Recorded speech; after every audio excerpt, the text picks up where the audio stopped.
Aujourd'hui, l'Église catholique fête saint Thomas d'Aquin.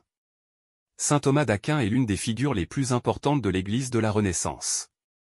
Thomas est un intellectuel reconnu pour ses écrits dans toute l'Europe, il est surtout reconnu comme théologien et docteur de l'Église.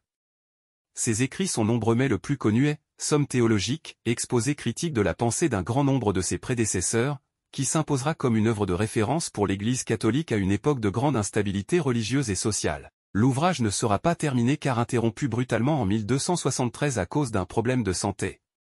Saint Thomas met en avant les principaux articles de foi et leurs interprétations ainsi qu'une approche écuménique, il cite différents écrits d'auteurs juifs et grecs. 3 siècles plus tard, les protestants et les catholiques se réclameront de ces écrits.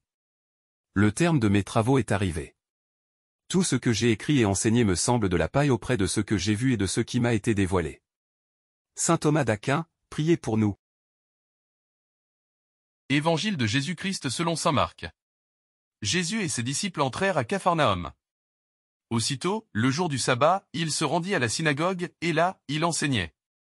On était frappé par son enseignement, car il enseignait en homme qui a autorité, et non pas comme les scribes.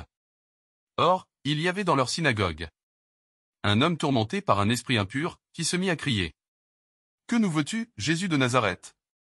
Es-tu venu pour nous perdre? Je sais qui tu es. Tu es le Saint de Dieu. » Jésus l'interpella vivement. « Tais-toi. Sors de cet homme. » L'esprit impur le fit entrer en convulsion, puis, poussant un grand cri, sortit de lui. Ils furent tout frappés de stupeur. Et se demandaient entre eux. « Qu'est-ce que cela veut dire? Voilà un enseignement nouveau, donné avec autorité. Il commande même aux esprits impurs, et ils lui obéissent. » Sa renommée se répandit aussitôt partout, dans toute la région de la Galilée. Acclamons la parole de Dieu.